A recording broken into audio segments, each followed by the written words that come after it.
Muy buenas noches a todos y a todas y bienvenidos a este espacio de Criminales en Canal Sierra de Cádiz, ya uno de los últimos programas de la temporada, y la verdad que es un programa posiblemente, yo creo que con el caso más importante de la democracia en España, en concreto en el año 1980, un 1 de agosto, y nos referimos al crimen de los marqueses de Urquijo. Y para ello pues tengo al mayor experto en esta materia, que lo tuvimos hace poquito tiempo ya en el programa, el ex director del caso, y no es otro que Juan Rada, al que ya lo tengo ahí presente y al que le damos la bienvenida de nuevo a nuestro programa Criminales. Muy buenas, Juan.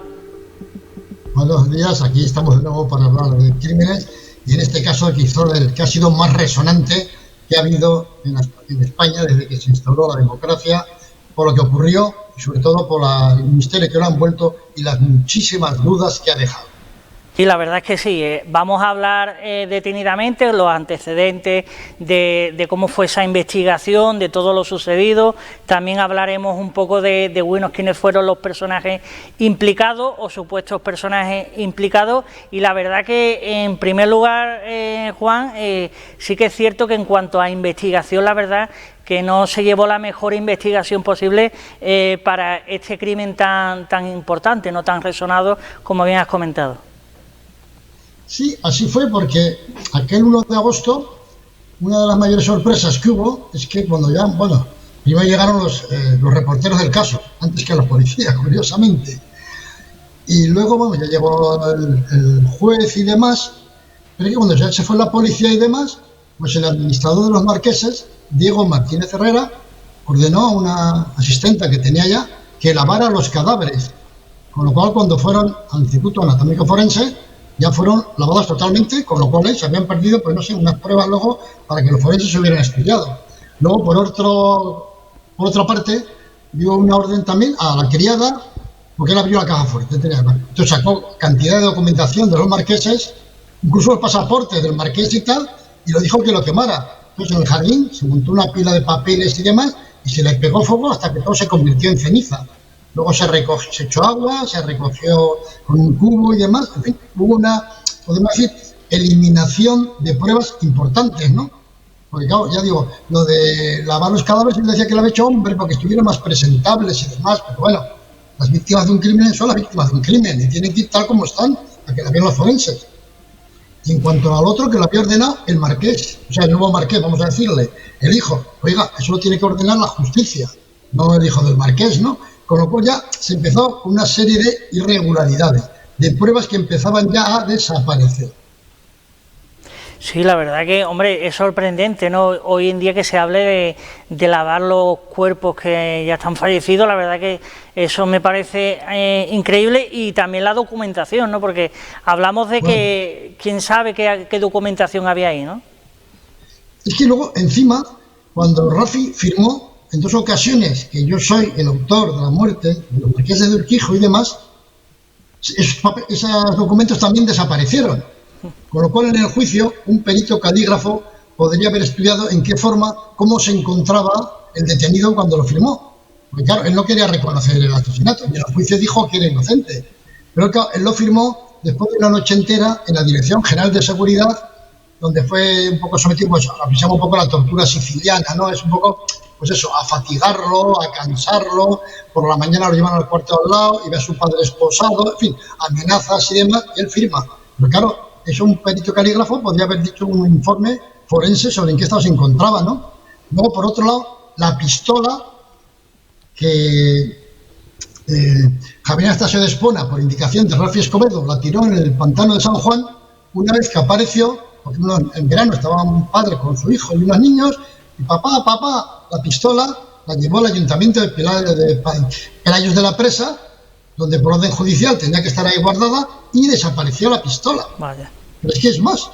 Luego, José Romero Tamaral, que fue el policía que detuvo a Rafi Escobedo, después a Javier Anastasio de Espona y a Mauricio López Robert, a todos ellos, había encontrado 221 vainas de bala en una finca que la familia de Rafi Escobedo tenía en Cuenca, en Moncalvillo de Huete. 221 vainas.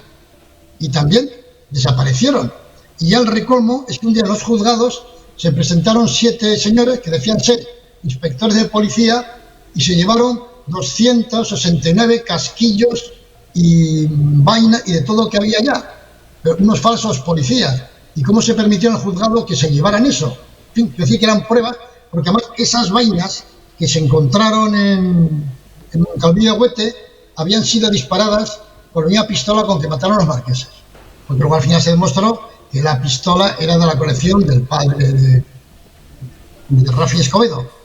Pero voy a añadir una cosa importante. Sí, sí. El día del descubrimiento he dicho que los del caso llegaron antes que la policía. ¿Por qué? Porque era viernes, día en que se imprimía el caso. Entonces siempre había un redactor de guardia, porque aunque estábamos en democracia, estábamos y estamos, pero la censura parece que seguía y que sigue. Siempre había alguien pendiente por si llamaban desde la imprenta y había algún problema con la impresión, alguna cosa que no podía salir. Y a las 9:15 de la mañana llamaron y dijeron: han matado a los marqueses de Urquijo, acuden a Somosaguas. Ese es el motivo porque ellos, desde el centro de Madrid, Alonso Martínez, donde estaba el caso, llegaron a Pozuelo de Alarcón mucho antes que a la policía de allá. ¿Y esto qué les permitió? Pues andar por allá indagando y tal, y avisaron al fundador del caso diciéndole que aquello tenía mucho...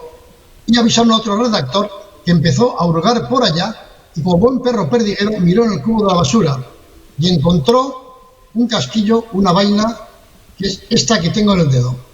Esta vaina la encontró ya. A ver si se ve un poquito bien. Sí, sí. Esta vaina. Y se la llevaron. Técnicos que la vieron en el caso dijeron que era del calibre 22, el mismo calibre que con las balas que habían matado a los marqueses. Curiosamente, llaman de la policía y dicen que hay que entregar esta vaina. El fundador del caso mueve y dice: ¿de qué me hablan a mí? ¿Qué vaina me están hablando? O sea, porque esa era la última prueba que quedaba. Bueno, pues ya dijo la policía: si no quieren entregarla, pero si escriben de ella, digan que es del calibre 7,65, nunca del calibre 22. Y era esta que está aquí, que había sido disparada.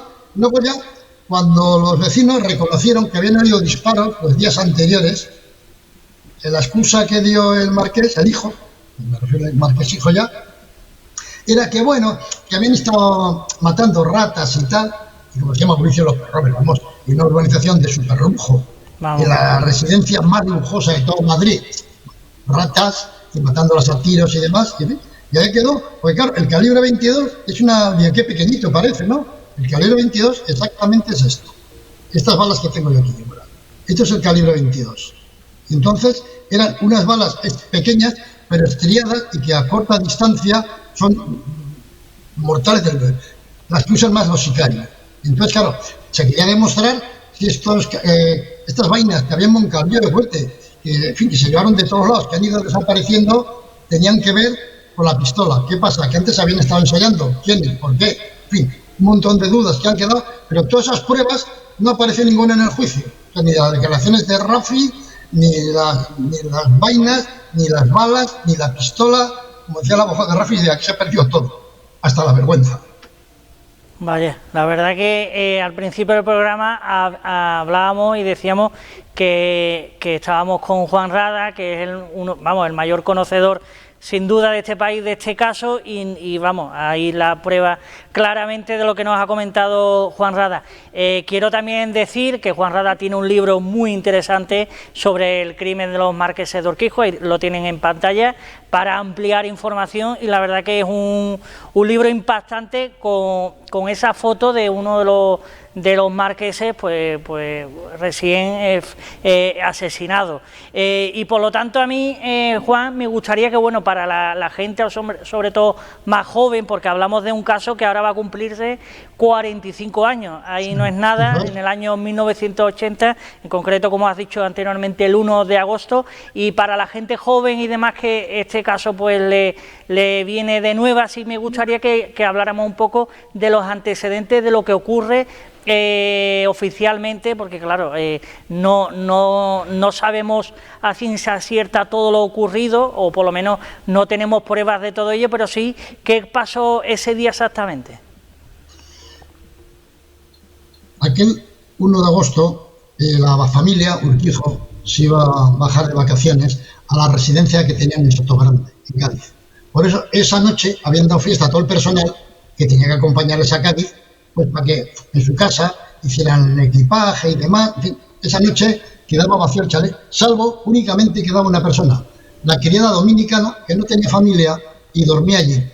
Dormía allí teóricamente. ¿Cómo que teóricamente? Sí, porque en cuanto se acostaba la marquesa, se iba al chalet de al lado, que era el que sería presidente del hispanoamericano, banco que también tuvo que ver en esta historia, al chalet de Claudio Boada, y dormía ya con un criado. Y por la mañana, antes de que amaneciera y se levantara la marquesa, volvía sigilosamente a la casa y ya se acostaba. O sea, simulaba que había dormido en la casa. Eso, claro, ¿quién lo podían saber? Únicamente gente de la familia. O sea, sabían que esa noche no habría nadie. Solamente podía estar despierto únicamente Boldi, el perro de la familia. Pero claro, si eran conocidos los que llegaban allá, en vez de ladrar, lo que harían mover el rabo todo contento, ¿no? Ya fue la historia. Entonces, claro, esa noche estaban solo los marqueses. Total, que a primera hora de la mañana, cuando llegó el chofer, vio que habían roto la puerta de cristal que daba a la piscina. La piscina cristalada, y entonces, claro, siguió ya, fue para adentro y demás, vio un reguero de sangre y entró en la habitación y se encontró, bueno, él antes de subir ya se temió algo y llamó a un vigilante de la urbanización, el otro sacó la pistola, le dijo, toma, y toma la porra tú. Y los dos subieron para arriba y se encontraron los cadáveres de ambos. En fin, luego al poco, esta llamada que había al caso, en fin, y ya acabó. Una vez que llegó la policía y demás, aquello fue una cita, vamos, uno de los primeros que apareció fue el embajador de Estados Unidos en España, Tudman y demás, o sea, aquello, porque dada la gran importancia de los marqueses, ¿no? Claro, ahí empezó esta historia de quién los ha matado. Entonces, inicialmente, tengo aquí el ejemplar del caso que se publicó, que dice, pues, decía, indicios de que intervino la mafia, era el titular del caso, ¿no? Indicios de que intervino la mafia. Claro, se sospechaba, dado que el marqués era un poderoso del Banco Urquijo, de muchas empresas y demás, que había podido ser algún ajuste de cuentas, alguna venganza, algo por tema económico. Teoría que luego a mí me la han confirmado personalmente, pues yo que sé, gente como Javier Anastasio de Espona, que estaban en el ajo, y saben mucho de eso, ¿no? Total que siguió la historia, pero bueno, claro, el gobierno de Suárez, dado el eco que tuvo esta noticia, pues era una persona muy importante. Yo pensaba que entonces gobernaba la Unión de Centro Democrático de Adolfo Suárez. Y el principal valedor, por encargo de Juan Carlos I, para que Suárez estuviera en la presidencia y montara el partido y tal, había sido este señor Urquijo con su soporte económico. Él apoyaba económicamente a la UCD, a cambio de ello, varios directivos de la banca Urquijo y de sus empresas ocuparon cargos en el gobierno y demás. Y claro, Suárez dijo inmediatamente que había que resolver esto y no se encontraba. Entonces, ya José Romero Tamaral, un policía que hizo una investigación un poco al margen de la oficial, pues fue siguiendo las pistas, contactó con la fábrica de Eibar, donde se había fabricado esa pistola. La pistola era una Star Olympic calibre 22, ya digo, una pistola muy útil si se dispara a corta distancia, ¿no? Y entonces localizaron que el padre de Rafi Escobedo tenía una, fue a investigar a la finca, cuando llegó a la finca se enteró por un pastor que dice, bueno, a vez en cuando viene el hijo con los amigos y me espantan las ovejas, porque tan tranquilo que es esto, pobres ovejas, y de pronto se llena limpio tiro. Y él fue por allá y con un bolígrafo Bic fue en el suelo ahí sacando vainas y demás, hasta que a los pocos días ya volvió con más policías, con el juez y tal, descubrieron 200 y pico casquillos y se lo llevaron detenido a la Dirección General de Seguridad de Madrid, en la Puerta del Sol, donde ahora está la sede de la Isabel Díaz Ayuso y demás. Ahora está la sede, antes era la sede de la policía, y ahí, claro, pues acabó firmando, que había sido autor. Luego se procesó también a su compañero Javier Anastasio de Espona, pues también lo que tuvo él, ¿no? Pues como cómplice, ¿no? Que había estado allá, y luego a Mauricio López Robert, marqués de Torrehermosa, como encubridor, porque Rafi Escobedo iba por las tardes a casa de este marqués y le contaba sus cuitas y demás. Este marqués, entre amigos de momento, no dijo nada. Luego, cuando hizo la denuncia a la Dirección General de Seguridad, no había interés tampoco por parte de la policía en que se supiera todas esas cosas. O sea, se estaba encubriendo mucho aquello, ¿no? Hasta que llegó incluso las investigaciones, se iba a procesar pues a los dos tres, ¿no? Pero este José Romero Tamaral también quería que se procesara a los hijos y al administrador, a los tres. Entonces, que aquí cuando, claro, el juez no estaba por la labor, ¿no? Porque además, incluso en su informe hablaba del poder y señorío del dinero, que supuso que lo apartaron del caso incluso, y le admitieron que podía ser sancionado. Al tiempo este señor que estudiaba de Derecho pasó a ejercer como abogado y si ahora le ponen un micrófono delante, siempre dice que tenían que haber sido juzgados también los hijos, el administrador, en fin, han quedado un montón de cosas ahí, pero claro, llegó el juicio y solamente se juzgó de momento a Rafi Escobedo, el cual dijo que era inocente, no había pruebas contra él, pero fue condenado a 63 años y unos meses, 63 años, por el asesinato de su suegro, el marqués de Urquijo, por un crimen que cometió textual, solo o en compañía de otros. Claro, lo dijo luego el fiscal allá, en ese momento habrá quienes, incluso en la sala, se están riendo de la justicia. Ya solo o en compañía de otros era que había habido más gente como autores materiales, pero ojo, quedaban detrás los autores intelectuales. Como decía Séneca, en todo crimen, cui prodest, a quien beneficia. En fin, ahí empezaron las historias. Luego, Javier Anastasio Espona estuvo 3 años y 2 meses en prisión, también pendiente de juicio, que no lo juzgaban. Por fin ya sacaron en libertad provisional, pendiente de juicio. Estuvo, no me acuerdo en el caso, no sé si fue una entrevista, bueno, hicimos diciendo que se iba a fugar y tal, así lo hizo. Y Rafi Escobedo, ya en el 87, sabemos que moría en prisión, que se suicidaba, entre comillas, ahora hablaremos del suicidio, y este Javier Anastasio de Espona se fugaba y según la policía y tal, porque era ya Interpol código rojo, ¿no? Captura, búsqueda y captura inminente. Y no, como estuvo de fotógrafo alguna vez haciendo algún reportaje por Filipinas, estará en alguna de las 8.000 islas que hay allá. Qué casualidad que yo lo encontré en la playa de Copacabana, en Río de Janeiro. Y le dije, pues, oye, pero una zona cerca del Hotel Meridian, donde habían detenido poco antes al Dionios, como su ladrón. Dije, por aquí pasa mucha gente española, te pueden reconocer, estás en búsqueda y captura y tal. Bueno, se mete la mano en el bolsillo y me saca un pasaporte de 3 meses expedido en el consulado de España en Río de Janeiro, donde le habían renovado el pasaporte. Un señor que estaba en búsqueda y captura. ¿Por qué no se le detiene? Lo que decía es que no me quieren detener. Me interesaba que viniera a España, que se le juzgara y que empezara a contar cosas, ¿no? Y esa fue la historia. Y por otro lado, podemos ver un poquito de Rafi Escobedo, porque claro, lo que se dice en España, que muerto el perro se acabó la rabia, ¿no? Mucha gente se acuerda de una entrevista que hizo Jesús Quintero en televisión, donde él ya dijo en malas condiciones, ya por problemas de coca y demás, de que ya solamente le faltaba, pues eso, meterse la final, la crucecita en el ataúd y demás. Ya estaba firmando su sentencia de muerte, si hablaba. Claro, ya se dijo que se había suicidado en la prisión del Dueso, en Santander, pero claro, su abogado, Marco García Montes y demás, dijo que no estaba de acuerdo, que llevaran pruebas hacia Madrid y demás. Pues claro, de momento, cuando uno se suicida, aunque lo haga voluntariamente, que se quiere quitar la vida, siempre se habrá contorsiones, o sea, que se mueve, a todo el mundo le duele. Y no había ni una sola marca, ni un solo arrugamiento de la piel aquí, o sea, había quedado así. Descolgándose de las barras de hierro, pues si se había descolgado de las barras de hierro, no tenía óxido de hierro en las manos. ¿Cómo se había sujetado allá arriba? En el barrote. Ve, cuando te descuelgas es para quedarte suspendido en el aire, no con los pies en la cama, con lo cual si te quedas de pie en la cama no pasa nada. Cuando te suicidas, las órbitas de los ojos se salen para afuera, se te hace la boca, la lengua afuera, erección, incluso esta eyaculación y demás, ni un solo síntoma de eso. Y ya cuando mandaron las vísceras a Madrid, las estudiaron los forenses y el decano, García Andrade, dijo que había 14 miligramos de cianuro por cada kilo de pulmón, la cantidad suficiente para tumbar a un elefante. En aquel momento, en fin, el juez de allá era José Antonio Alonso, que luego sería el ministro del gobierno de Zapatero, y no decían eso, bueno, que la cocaína, al parecer, en la cocaína le habían metido cianuro, que bueno, que le habían ayudado a morir y demás.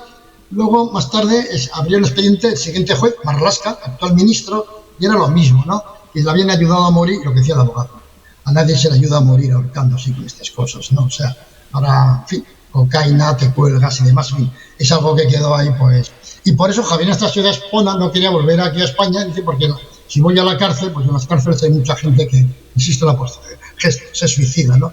Y en fin, ahí quedó ya esta historia de que no se ha querido aclarar más. Ha pasado el tiempo, él murió, y dice que el tiempo, pues eso, siempre corre a favor de los implicados y en contra de los. Vaya radiografía que nos acabas de de presentar del crimen de los marqueses de Urquijo, yo me he quedado, como muchos de los que nos están viendo seguramente, anonadado en todos los sentidos. Yo la verdad que me han salido infinidad de preguntas a raíz de todo esto. Voy a ir por partes. ¿Cómo era la relación de los marqueses de Urquijo con sus hijos? Sobre todo el padre, porque es verdad que la marquesa era ella, pero el padre era el que ejercía un poco de marqués, ¿no? Aunque fueran consorte, ¿no? ¿Cómo era la relación con los hijos? El Rafi, que era amigo del hijo, del marqués, pues era de buena familia. O sea, el abuelo de Rafi había sido decano del Colegio de Madrid. Su padre era abogado, pero ya no trabajaba porque tenía buena posición económica. Y este pues era un mal estudiante, que con el hijo del marqués, otro mal estudiante, y amigo de Anastasio Espónita, pues era muy de salir por ahí, de pub, copas, nenas, cachondeo y tal. Pues era un vividor. A que le gustó la hermana de su amigo, la hija del marqués, y en fin, se casó con ella y tal, pero un poco contra la voluntad de los marqueses, porque le veían que era un chico que iba a ser, pues, un viva la vida, sin oficio ni beneficio. Y encima pronto chocaron, ¿no? Y entonces el marqués se llevaba mal con el yerno, y el yerno, al igual que los hijos, se llevaban mal con el marqués, porque era muy agarrado, ¿no? Y como los hijos no estudiaban, no hacían nada que podemos decir de provecho, pues los tenía un poco muy apretados en cuanto a dinero. Por ejemplo, los hijos tenían unos motazos impresionantes, pero tenían siempre paradas porque no tenían dinero para gasolina. Y los amigos les llamaban los pobres de Somosaguas y demás, ¿no? Entonces la relación era mala entre el yerno y el suegro. Por eso, claro, cuando pasó este crimen, mucha gente lo veía un poco lógico, como que este había actuado por despecho, ¿no? Pero sí, la relación, en efecto, era mala. Claro, y después, Juan, también tengo la duda porque, claro, ¿quién estuvieron? Porque en la sentencia, como bien has comentado, se habla de Rafi Escobedo y con otros autores, pero nunca se ha sabido quién han sido todos los autores, porque se habla hasta de 4 personas, ¿no? Veamos, aquello, según decía el inspector de José Romero Tamaral, el que hizo una investigación seria, no la investigación oficial encargada por la policía, sino que él lo hizo un poco por su cuenta y que solamente daba información de ello el jefe superior de policía. O sea, además que iba con su coche pagándose la gasolina, ayudado por su mujer, o sea, que no pudo trabajar. Dijo que aquello parecía una romería criminal que han hecho. Allá, al parecer, fueron 7 personas en 3 coches. En uno de los coches, 3 personas que bajaron y entraron en el chalet. ¿Cómo entraron en el chalet? Bueno, como conocían el terreno, saltaron la verja, se acercaron a la puerta de cristal, en fin, con unos pegamentos, hicieron un triángulo para golpear y que cayera el triángulo sin romperse, o sea, para que no metiera mucho ruido, o sea, conocía muy bien. Metieron ya la mano, abrieron la puerta, total que luego para acceder a la mansión, con un soplete, muy cerca de la cerradura, hicieron un agujero también, metieron la mano para girar la llave, o sea, lo sabían todo muy bien, con silenciador, subieron a la casa, pero iban solamente a matar al marqués. El objetivo era solamente el marqués, únicamente. ¿Por qué? Como bien dices, la propietaria, la dueña del capital, era ella. Pues la mujer, en fin, se dedicaba a sus cosas, su religión, en fin, nada. Y él era el que manejaba aquello. Entonces querían eliminar solamente a él. Y sabían que esa noche él dormía con tapones, porque le gustaba estar con aire acondicionado y para evitar el ruido y tal. Estamos hablando de una noche calurosa de agosto.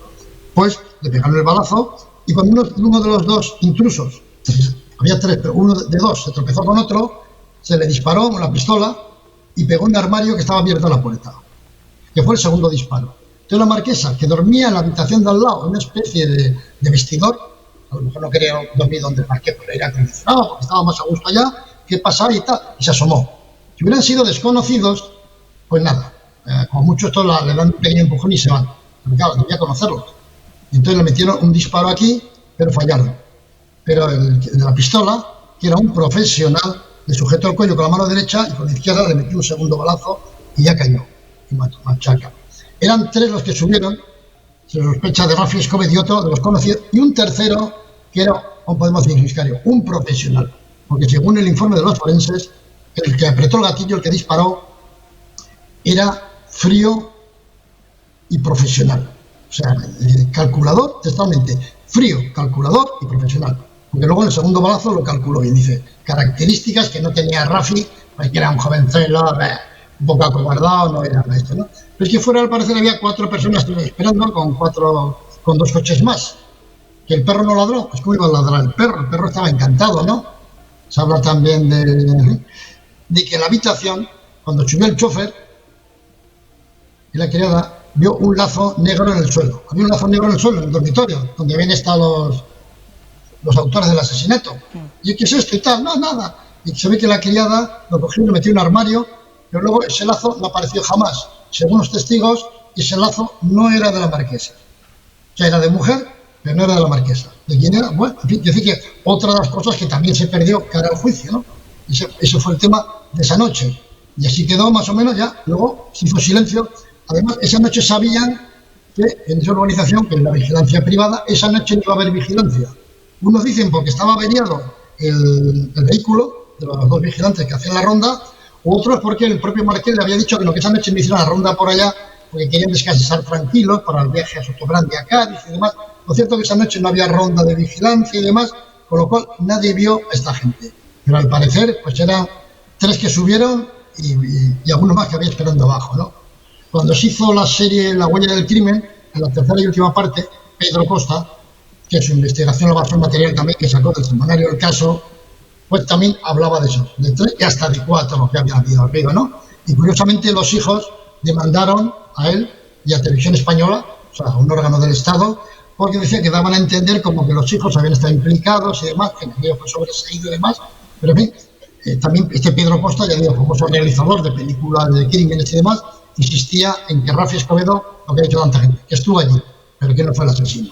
Al parecer en esto hubo una especie de inductor y pusieron un sicario para que esto se llevara a cabo.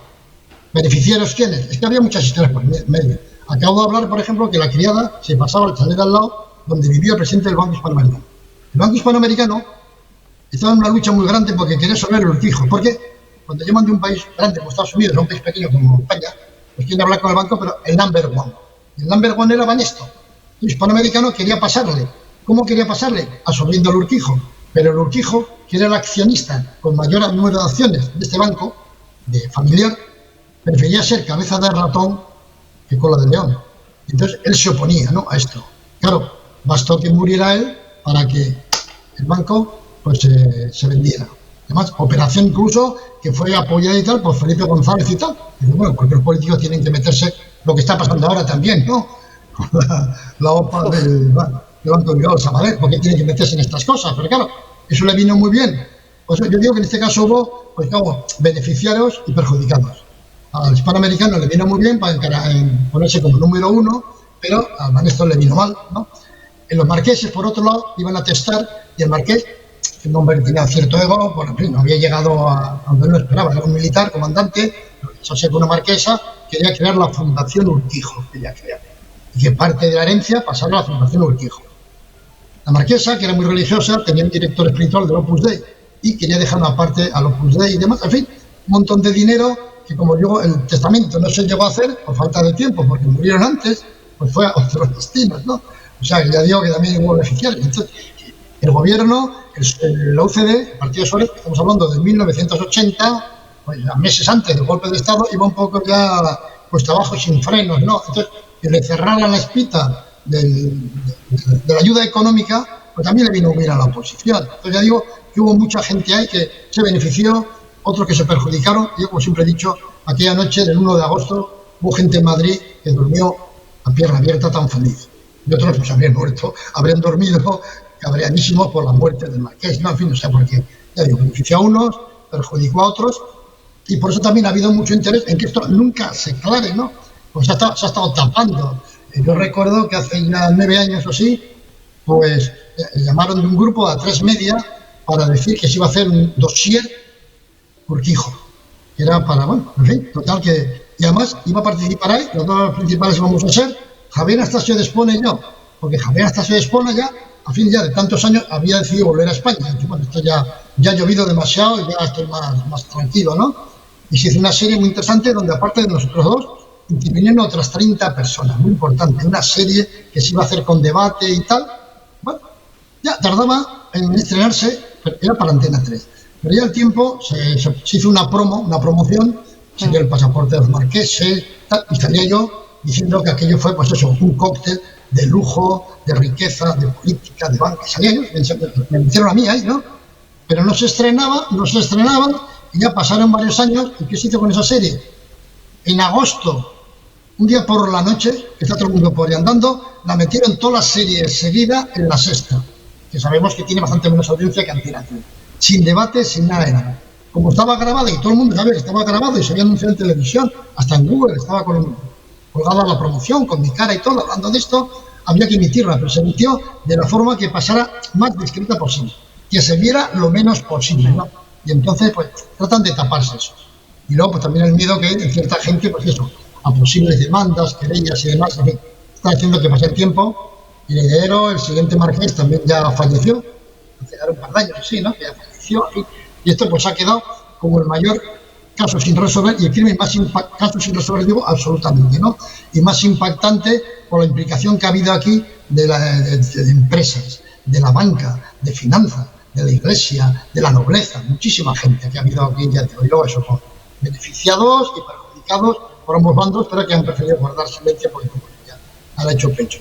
Rafi se llevó el secreto a la tumba y a los demás pues no han podido o no han querido hablar. La verdad que historia de España, porque hablamos de lo que has comentado de la banca, hablamos también del gobierno, porque hablaba de Felipe González, que casualmente 2 años después del debacle de la UCD, pues Felipe González se convertía presidente del gobierno. Hablamos, la verdad que una negligencia total y absoluta en cuanto a la investigación y la pérdida de pruebas. Yo la verdad que eso me parece alucinante en todos los sentidos. Bueno, ya no tanto, porque viendo cómo funciona este país en muchos aspectos y casos que hemos traído como el caso Alcácer y otros casos, o Marta del Castillo y demás, que vemos como la investigación no siempre es la mejor ni mucho menos, sino todo lo contrario. La verdad que aún así me he quedado pues bastante alucinado. Me imagino que todas las personas que nos están viendo también, porque es historia pura y absoluta de España en el año 80 con este crimen, este doble crimen, que bueno, que en todos los sentidos lo has comentado, tantos personajes y tantos dueños del poder, que cualquiera podía haber estado ahí implicado, sino todos, ¿no? Como hay una película muy interesante, creo que es del crimen en el Express, que creo que es el tren más grande del mundo, y la película al final son todos los implicados en un crimen, ¿no? Y aquí parece que a todo el mundo le benefició, o a muchos implicados benefició, y la verdad que en ese sentido es impresionante este caso. A mí me gustaría, Juan, que nos hablaras un poco, porque también me llama muchísimo la atención el papel que tiene el administrador en todos los sentidos, porque se ha hablado mucho del administrador, de que si lo habían despedido, de que si no lo habían despedido, pero has comentado que bueno, pues que ordenó quemar un montón de papeles, estaba ahí pendiente de absolutamente todo. La verdad que a mí también es un papel que me llama muchísimo la atención. Claro, es que el administrador era un poco el hombre fuerte. Estaba el marqués, pero claro, eran muchos negocios los que tenía el marqués, ¿no? O sea, incluso, vamos, he dicho antes que uno de los primeros en llegar fue el embajador de Estados Unidos, y ya tal vez sus aguas. ¿Y por qué? Porque él iba mucho a la embajada de Estados Unidos, y se ha comentado de que podía hacer servicios de información, de espionaje para dicha embajada. Algunos decían, no, es que daba clases de inglés ahí, o sea, a gente de inglés en español y demás, a de la embajada. Claro, no se cree nadie que un fortunón como un marqués se va a dedicar a las clases particulares, ya no, sino que tenía mucho contacto con la embajada, y por intereses comunes de empresas con los que tenían negocios aquí, digamos. La banca Urquijo era la principal entidad bancaria en cuanto a inversiones en el tema industrial, ¿no? Por ejemplo, en el tema naviero y demás. Y coincidió, por ejemplo, que tras morir el marqués, al poco tiempo también murió Aznar, el presidente de la naviera Aznar de Bilbao y demás, que tenía muchos directivos que eran del Banco Urquijo y demás, y al morir ambos, pues hubo un gran trastoque, ¿no?, en cuanto a inversiones en la industria naval. O sea, hubo muchas cosas que afectaron a todo esto, que el marqués estaba en muchas cosas, y el hombre fuerte que le llevaba todo, la administración, era pues Diego Martínez Herrera, el administrador. Ya por eso esa mañana sorprendió, incluso los periodistas del caso se dieron cuenta, cuando llegó el administrador, vestido de luto, totalmente de negro, y no sabían que había matado a los marqueses. Pero claro, hubo gente, como los que estaban preparando el viaje a Cádiz al día siguiente, los empleados, que llegaron con su equipaje allá a bajar a Cádiz, porque todavía no se había difundido la noticia de que los marqueses habían muerto. Y el administrador llega vestido de negro absolutamente. ¿No? Luego, cuando le preguntaron, incluso en el juicio, contó el fiscal que por qué iba vestido de negro, si no sabían que había muerto el marqués, dijo, bueno, estábamos en verano, es un color muy apropiado, tal. Y dijo el fiscal, eso, muy apropiado. No, provocó la risa de los espectadores, ¿no? Y incluso hay gente que decía, bueno, en el brazo, pues llevaba manga corta, de negro, pero con manga corta. Tenía como algún rasmazo, como se había hecho alguna herida. Esto también dio pauta a rumores, porque era porque cuando entraron ya en el chalet, que hicieron un soplete, un agujero, y hubo que meter el brazo para girar la llave. De a veces ha sido estas historias, claro, todo eso no se ha podido demostrar, o no se ha querido y demás, ¿no?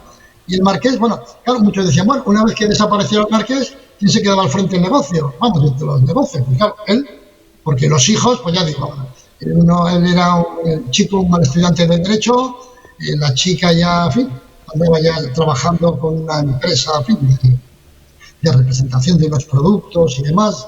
Y entonces, claro, el que se quedaba al frente, pues era inmediatamente Diego Martínez Herrera, que pasó a ser el todopoderoso, ¿no? No, y ahí estuvo con ellos hasta el final. Lo que pasa que, en fin, siempre muy molesto, pues con las acusaciones, sospechas que había contra él, pues reaccionaba también de modo violento y demás, ¿no? Y es una historia que ha quedado ahí, pues eso, como sospechoso, como que sabía, en fin, posible implicado, en fin, ha quedado en el aire, ya falleció, ya digo, como la investigación dejó tantos cabos sueltos, pues he dicho antes que José Romero Tamaral, el policía que detuvo a los 3 que estuvieron en la cárcel, pues también lo quiso procesar, ¿no? Pero por parte de los jueces no se quiere. Sí, claro, es curioso, yo me acuerdo del primer plató que hice en televisión, que fue sobre el Marqués de Urquijo. Yo coincidí con Marcos García Montes, que fue abogado y amigo de Rafi. Y él me decía que cuando el juicio, estamos charlando fuera, ¿no? Fuera del plató, pues cuando el juicio, que Fraga Iribarne, líder del PP, estuvo por ahí buscando que el juez y el fiscal, pero sobre todo el juez, que fuera alguien próximo a los Urquijos, alguien que no fuera a pedir que se procesara también a los hijos y al marqués. O sea, que eso se dejara un poco de lado. Entonces, que varios jueces no quisieron aceptar ese juicio por ese motivo, ¿no?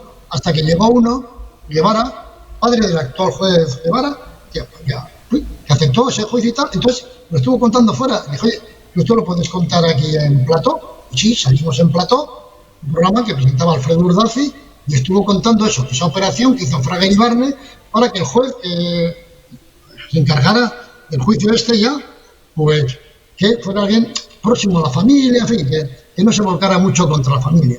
Y eso también pues ha dejado sospechas, como tantas acusaciones que ha hecho Marco García Montes en este aspecto, ¿no?